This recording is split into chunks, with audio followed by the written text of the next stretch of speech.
ನಮಸ್ತೆ ಕನ್ನಡಿಗರೇ, ನಾನು ನಿಮ್ಮ ಮೈಸೂರು ಲೋಕೇಶ್. ಬನ್ನೂರಲ್ಲಿರೋ ಮಹೇಶ್ ಮಿಲಿಟ್ರಿ ಹೋಟ್ಲಿಗೆ ಕರ್ಕೊಂಬಂದಿದ್ದೀನಿ. ತುಂಬ ಟೇಸ್ಟ್ ಚೆನ್ನಾಗಿರತ್ತಲ್ಲಿ. ನಾನ್ ವೆಜ್ಗೆ ತುಂಬ ಫೇಮಸ್ಸು. ಬಿರಿಯಾನಿ ತಿನ್ನೋಕ್ಕೆ ಜನ ಕಾದು ನಿಂತಿರ್ತಾರೆ. ಕಾದು ನಿಂತ್ಬಿಟ್ಟು ರೆಡಿ ಆಗೋವರೆಗೂ ಬಿಡದೆ ತಿಂದ್ಬಿಟ್ಟು ಆಮೇಲೆ ಹೋಗೋವಂಥದ್ದು. ಬನ್ನಿ ನೋಡ್ಕೊಬರೋಣ. ನೋಡಿದೆ ಬೆಳಗಿನ ಜಾವ 7:30-8 ಗಂಟೆ ಸಮಯ. ನೋಡಿ, ಜನಗಳಾಗಲೇ ಹೋಟ್ಲ್ ಹತ್ರ ಬಂದು ಕಾಯ್ತಾ ನಿಂತಿದ್ದಾರೆ. ಇದು ಬನ್ನೂರಲ್ಲಿರೋದು, ಸಂತೆಮಾಳ ಹತ್ರ ಬರುತ್ತೆ. ಮಹೇಶ್ ಮಿಲಿಟ್ರಿ ಹೋಟ್ಲ್ ಅಂತ ತುಂಬ ಫೇಮಸ್ ಇಲ್ಲಿ. ನೋಡಿ, ಸರೌಂಡಿಂಗು ಸೋಮನಾಥ್ಪುರ ಹೋಗೋ ರೂಟ್ ಇದೆ. ರೈಟಿಗೆ ತಗೊಂಡ್ರೆ, ಮೇಯ್ನ್ ರೋಡಿಂದ ರೈಟಿಗೆ ತಗೊಂಡ್ರೆ ಆ ರೈಟಲ್ಲೇ ಮಹೇಶ್ ಮಿಲಿಟ್ರಿ ಹೋಟ್ಲು ಬರೋದು. ನೋಡಿ, ಜನಗಳು ಖಾಲಿ ಟೇಬಲ್ ಮೇಲೆ ಕಾಯ್ತಾ ಕೂತಿದ್ದಾರೆ. ಬಿರಿಯಾನಿ ರೆಡಿ ಆಗತ್ತಾ, ಯಾವಾಗ ಕೊಡ್ತಾರೋ ಅಂತ ಕಾಯ್ತಾ ನಿಂತಿದ್ದಾರೆ. ಒಳಗಡೆ ಕೂತ್ಕೊಂಡು ಕಾಯ್ತಾ ಇದ್ದಾರೆ. ಯಾಕಂದರೆ ತುಂಬ ಫೇಮಸ್ ಇಲ್ಲಿ. ಒಂದು ದೊಡ್ಡ ತಪ್ಪಲೆಯಲ್ಲಿ ಮಾಡ್ತಾರೆ. ನೋಡಿ, ಬಿರಿಯಾನಿ ರೆಡಿಯಾಗಿದೆ. ಅದ್ರ ಮೇಲೆ ಕೆಂಡ ಹಾಕ್ತಿದ್ದಾರೆ.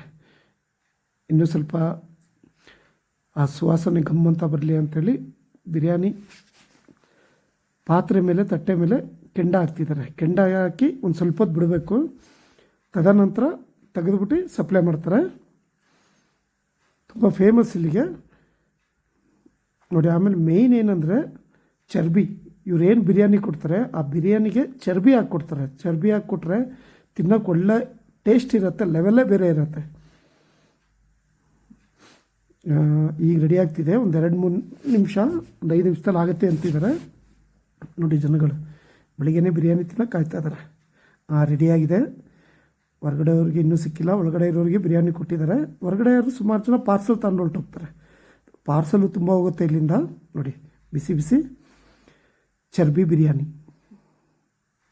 ಬೆಳಗ್ಗೆನೆ ಎಲ್ಲರೂ ಬಾರಿಸ್ತಾ ಇದ್ದಾರೆ.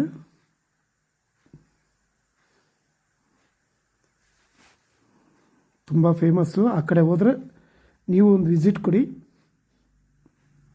ನೋಡಿ, ಬಿರಿಯಾನಿ ಹಾಕ್ಕೊಡ್ತಾ ಇದ್ದಾರೆ. ಪ್ಲೇಟಿಗೆ ಬಾಳೆ ಎಲೆಲ್ಲ ಹಾಕ್ಕೊಡ್ತಾರೆ.